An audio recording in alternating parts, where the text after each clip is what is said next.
I've published a new book. It's called CELPIP Reading Practice. I'm so excited about this book. I think it's really going to help you prepare for the reading part of the CELPIP test. A lot of people find reading very challenging, so I think this book will really help you. Now, this is the third book in my CELPIP series. Okay, first, I wrote a speaking practice book. And actually, a lot of people really loved that book. And they said, Mark, can you make a writing book? And I said, okay, fine, I'll make a writing book. So I did that. And then after that, a lot of people asked me, Mark, can you please make a reading book?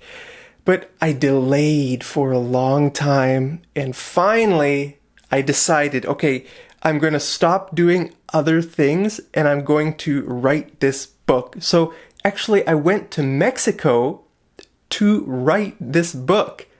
That's all I did in Mexico.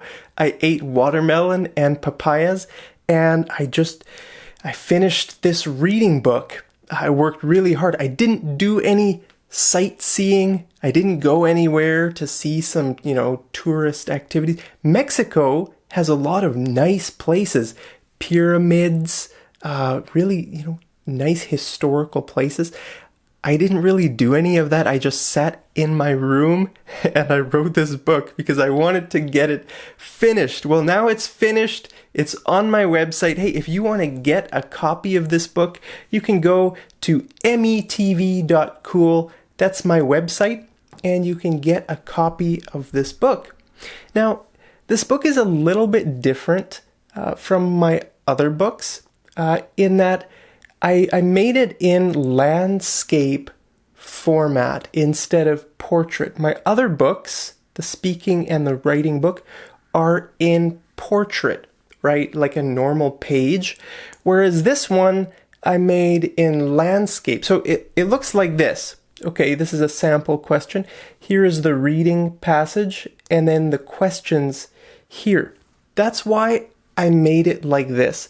I wasn't sure if I should put the questions on another page, underneath this page. I thought, well, the problem with that is then you have to scroll up and down, because when you look at a question, you need to look back at the reading passage, right, to find the answer.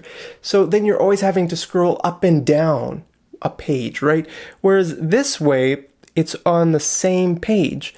But the downside of doing it this way is that everything is smaller, right? So it's sort of small to read, but I think, on most phones and laptops, you can zoom in to make it bigger, right? So if you have this on your phone or on your laptop, I hope it's easy for you just to zoom in.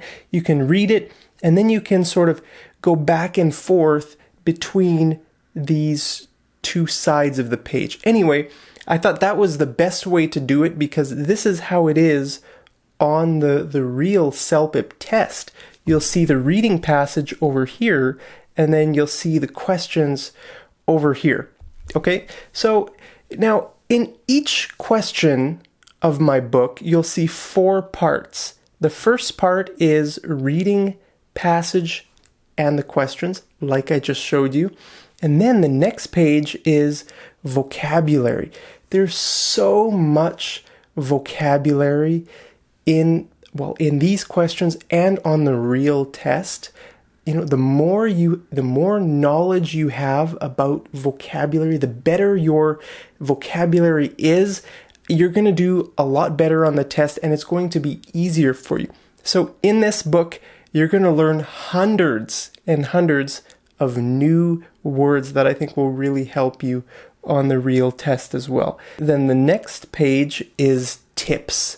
This is where I give you, strategies and different resources that will help you improve your reading comprehension or help you specifically with that question. Okay, and then the last page is just the answers, because you need to know what the right answers to the questions are. Okay, so this is what it looks like. So here would be the reading passage and the questions, okay, and then the vocabulary list. Okay, most of the questions have a lot of vocabulary words like this.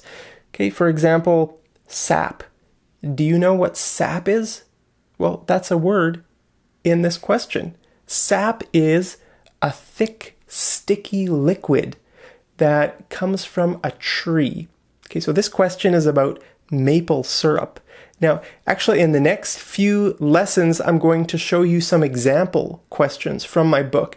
But in this video, I just wanted to give you an overview and tell you that I've published this book. It's available on my website today. Okay, so this question is about maple syrup, and the question used the word sap. Sap. So if you don't know what sap means, you might be confused in this question. Well, maple syrup is made from the sap that comes from the maple tree. Okay, most maple syrup in Canada comes from the province of Quebec. Quebec, that's where they speak French. Okay, there's a lot of maple trees in Quebec, and they make maple syrup from the sap that comes out of the tree. Anyway, so there are a lot of words, okay? In every question, every task in this book, you're going to learn a lot of new words that you probably didn't really know before. Okay, and then, like I said, the last page is my tips, or not the last page is the answers. The third page is the tips, where I give you some strategies or maybe some other websites that you can go to practice your reading or things like that. Okay, so I think you'll find these tips very helpful. And like I said, the last page is just the answers, right? So that's it.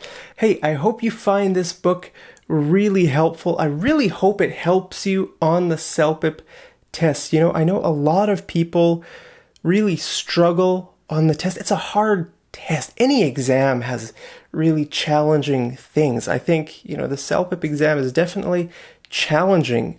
So if you're taking the CELPIP, I take my hat off to you. That means I respect you. It's not easy, but you can do it. Keep up the good work. Keep trying. Even if you failed a few times, keep trying. I think you can do it. Just keep improving your English, and soon enough, you'll forget about this. You'll have passed, and you'll be really happy. But a lot of people find the reading pretty challenging. So I want to know, are your English reading skills better than your speaking, writing, and listening skills? Do you find English reading really hard, or is it easier than the other ones? I don't know. I want to know. What do you think? Let me know down there in the comments, and I'll see you over in the next episode of Mad English TV. Take care.